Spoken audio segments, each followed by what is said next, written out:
બાજુના જે હેઠા હોય એને લઈ જવા, બીજાને કોઈને આમંત્રણ આપવું નહીં. સમાજના તમામ પ્રકારના પ્રસંગોમાં કોઈ પણ પ્રસંગ હોય એની અંદર ઓઢમણામાં કપડા કે દાગીના લઈ જવા નહીં. તમામ આપણા રીત રિવાજો પ્રમાણે રોકડમાં ઓઢમણું કરવું. સગાઈમાં માત્ર કેટલી વસ્તુ લઈ જવાની રહેશે? સાડી, નાળિયેર અને રૂપિયો.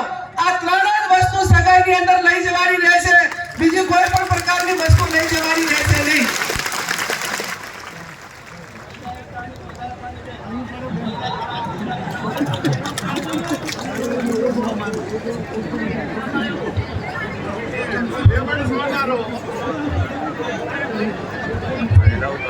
મુદ્દા નંબર 2, લગ્ન તારીખો નક્કી કરવા બાબત.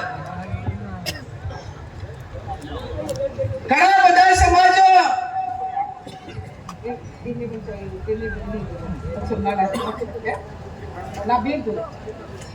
લગ્ન તારીખો નક્કી કરવા બાબત તો આખો સમાજ આજે એવું નક્કી કરે છે વગરની ધરતીમાં જગદીશભાઈ ઠાકોર સાહેબ કે 12 માસ લગ્નથી આજે પશુપાલનમાં, ખેતીવાડીમાં, ધંધા રોજગાર બધા કુટુંબે જાય છે અને સમય આવ્યો છે કે એક મિનિટ ઉપર દુનિયા ચાલે છે અને આપણને વર્ષોની મહિનાની કિંમત નથી. ત્યારે 2 માસમાં જ સમાજ જ્ઞાની બેનની વિનંતી કે મુદ્દાનું વાંચન થતું હોય ત્યારે માત્ર મુદ્દાઓ જ વાંચશે, વચ્ચે બીજો વિષય નહીં લે. આપણે જે વાત નક્કી થઈ છે વર્ષમાં 2 માસમાં જ સમાજને લગ્ન માટે તારીખો નક્કી કરવાની થાય છે.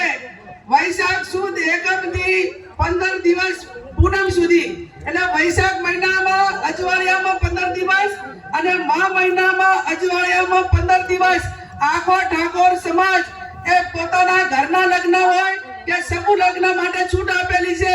પણ વ્યક્તિગત લગ્નમાં 2 મહિના આપણે નક્કી કર્યા છે, એના 15 દિવસ, એના પછી કોઈ લગ્ન કરવાના રહેશે નહીં.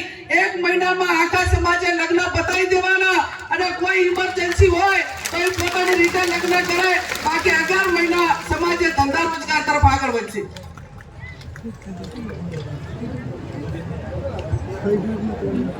મુદ્દા નંબર 3, સગાઈ કર્યા પછી લગ્ન કરવાના હોય ત્યારે લગ્ન મૂકવાની પ્રથા સતત બંધ કરવામાં આવે છે. સામ સામે ચર્ચા કરીને ગણેશ લેવાના રહેશે. લગ્ન પ્રસંગે પત્રિકા છપાવવાની નહીં રહે. સાદું કાર્ડ રાખો. મોબાઈલ ફોનથી ડિજિટલ આમંત્રણ આપી શકાશે. ટૂડ પ્રસંગે આમંત્રણ કે રાવણું રાખવું નહીં. સામાજિક પ્રસંગે રાજકીય આગેવાનો હાજર ન રહી શકે તો કોઈએ આગ્રહ કરવો નહીં અને કોઈએ નારાજગી વ્યક્ત કરવી નહીં.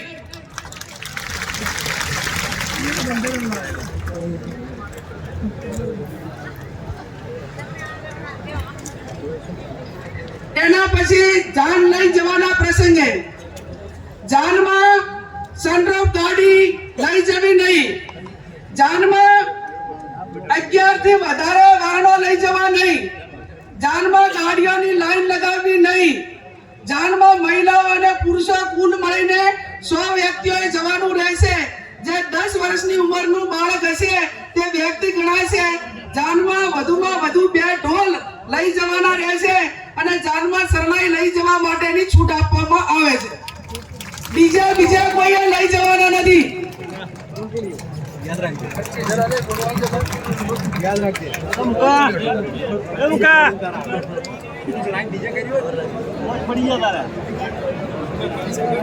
હવે આપણે પટલો, દાગીના, હમા અલગ અલગ પંથકમાં બોલાય છે.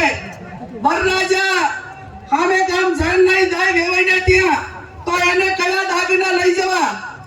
બુટી, મંગલસૂત્ર, પગની જાજરી અને સાદી બંગડી લઈ જવાની રહેશે.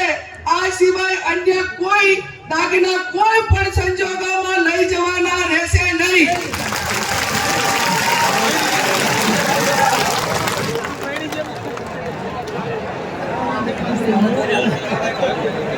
સાદી બંગડી એટલે પ્લાસ્ટિકની બંગડી. અને જેને પૈસા ઘણા હોય, બહુ પડીને આવે ત્યારે જેટલા તોલા પહેરાવવું એટલું પહેરાવજો. માનો આપણે ભાઈ ત્યાં અમે ગામ જ્યારે જાન લઈને દઈએ અને આટલી 4 વસ્તુ જ રહેશે. લગ્ન પ્રસંગે હલ્દી રસમ એન્ટ્રી મારવાની પ્રથા આ તમામ પ્રકારની રસમો બંધ કરવામાં આવે છે.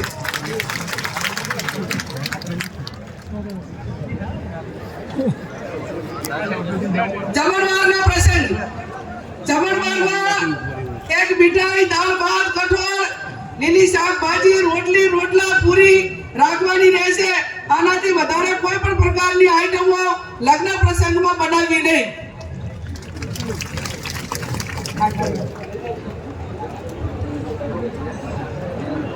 જમણવારમાં છાશ રાખવી હોય તો રાખી શકાશે.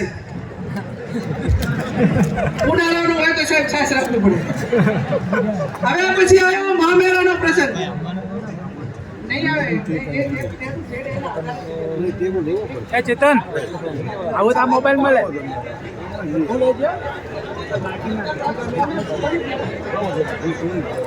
મુદ્દા નંબર 4 મામેરાનો પ્રસંગ.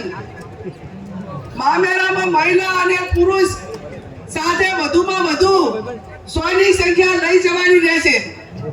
મામેરામાં વધુમાં વધુ તમામ પ્રકારના 11 વાહનો લઈ જવાના રહેશે.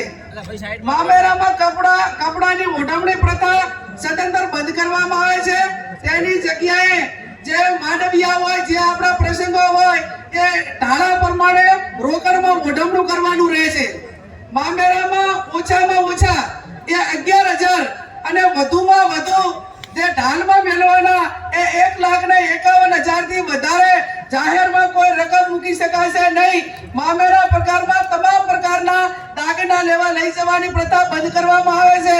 અને તમામને દાગીના લઈ જવા હોય તો આગળ દાડે આપી આવે અથવા તો પછી અઠવાડિયા પછી બાકી ઢાલમાં એ દિવસે આ 1,51,000 થી વધારથી કોઈ પણ પ્રકારની રકમ એ વધારે જાહેર માંડવામાં કે ઢાલમાં મૂકવાની રહેશે નહીં.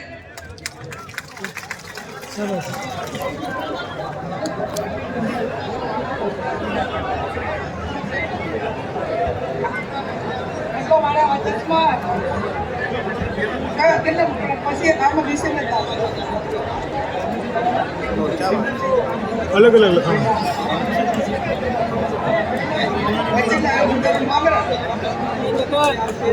શાંતિ રાખીશું. હવે પછી મુદ્દાસર પુરગતનો પ્રસંગ કે પુરગતમાં માટલું, લોટા, બેડું અને ફક્ત રસોડા સેટ આપવાનો રહેશે.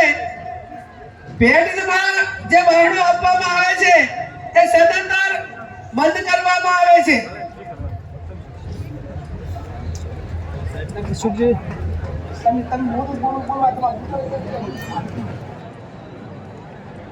આણાનો પ્રસંગ. દીકરીના લગ્ન કર્યા હોય ત્યારે જ્યારે આણું કરવા જવા માટેની પ્રથા બંધ કરવામાં આવે છે. આપણા સમાજના રીત રિવાજ મુજબ કન્યાને સસરાના પક્ષમાંથી 2 વ્યક્તિઓ આવી અને તેના પિયરમાં મૂકી જવાના રહેશે.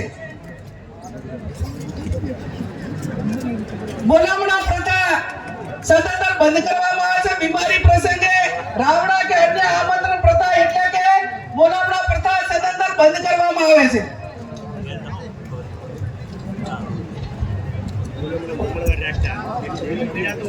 મુદ્દા નંબર 11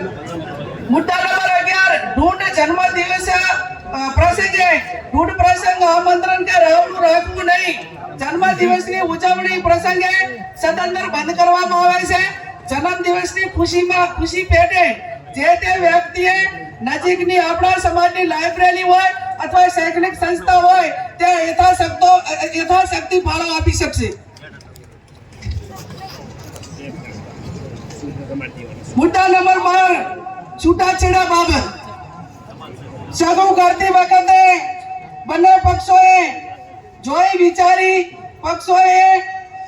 એકાબીજાના દીકરા દીકરીને સામસામે જોયા પછી સગું નક્કી કરવું. તેમ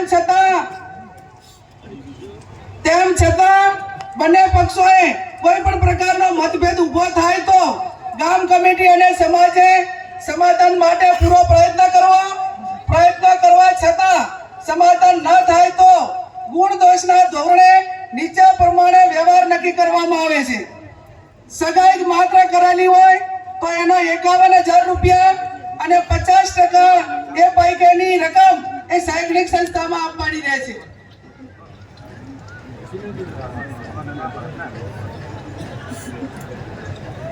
છૂટાછેડા બાબત લગ્ન કર્યા પછી છૂટું કરવાનું થયું કોઈ સંજોગોના કારણવશ, તો એના માટે 2 લાખ રૂપિયા એ સમાજનો જે રિવાજ એ કરવામાં આવે છે.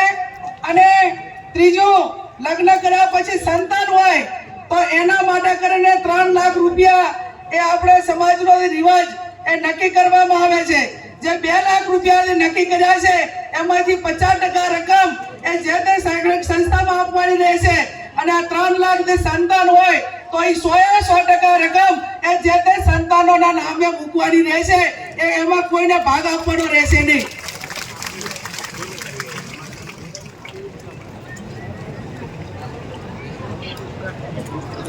મૈત્રી કરાર, હવે મૈત્રી કરાર હોય કે લવ મેરેજ હોય, આ કાયદાથી બંધાયેલી વસ્તુ છે. પણ મૈત્રી કરાર તેમજ ભાગીને પ્રેમ લગ્ન કરનારને અથવા સમાજે આ બાબતમાં કોઈ બીજા સમાજ કે એવું થયું હોય તો એને જેટલું શક્ય છે એટલું સમાધાન કરવા માટેનો પ્રયત્ન કરવો અને આવી ઘટનાઓ ન બને એટલા માટે સમાજમાં સમજણ ઊભી કરવી.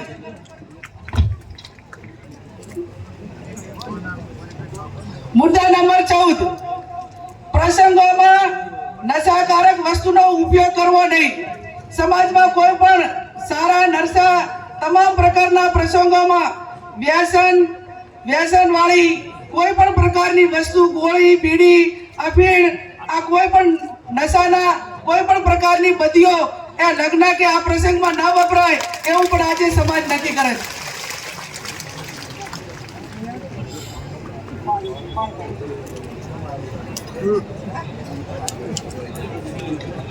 મુદ્દા નંબર 15,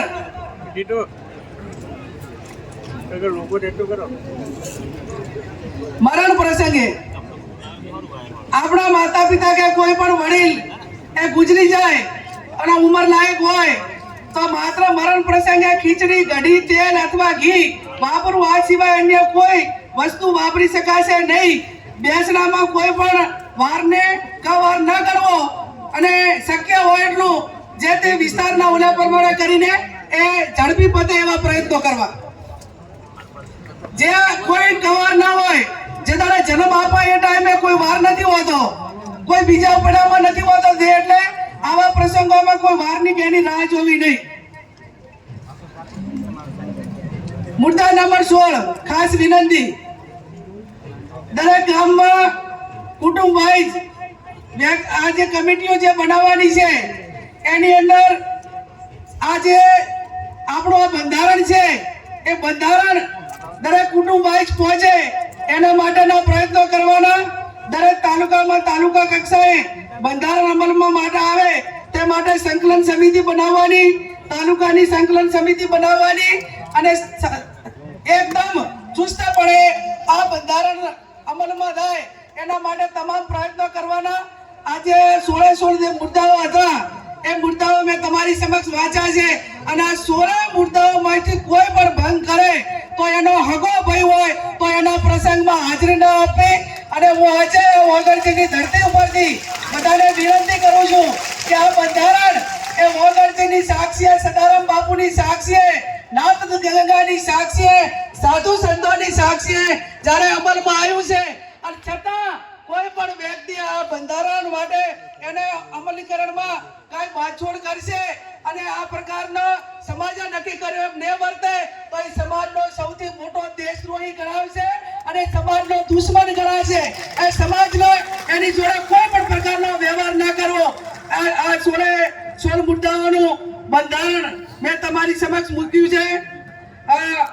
છેલ્લી વાત કે આજે તારીખ એ 4/1/2026 છે. ઘણા બધા મહાનુભાવોએ એમના પ્રવચનમાં વાત કરી કે આપણે ખોડિયાર ભરાડા મુકામે એ સમાજનું બંધારણ એ અમલમાં મૂક્યું હતું પણ એનું દર વર્ષે ફોલો ના થયું અને એના કારણે બંધારણ ક્યાંક ને ક્યાંક તૂટ્યું. તો આજે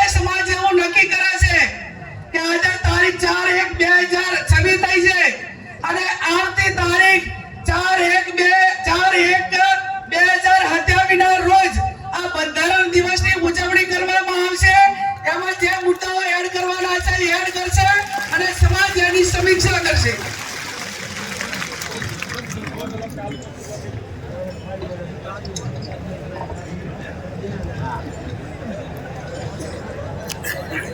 એમાં અમલીકરણ કે આપણે સમાજના બંધારણની ઉજવણી માટે જે તે વખતે આપણી જે ધાર્મિક જગ્યા હશે અને બધા આગેવાનો જે પ્રમાણે કહેશે તે પ્રમાણે આપણે નક્કી કરીશું. આજે આ તમામ મહાનુભાવોની હાજરીમાં, સાધુ સંતોની હાજરીમાં બંધારણ દિવસની ઉજવણી કરવા માટેની વાત અલ્પેશભાઈ કીધી હોય ત્યારે આ સમાજમાં એક વેદના સાથે, દીકરી સાથે બહુ ગંભીરતાથી વાત કરું છું. ભાઈ શ્રી અલ્પેશભાઈ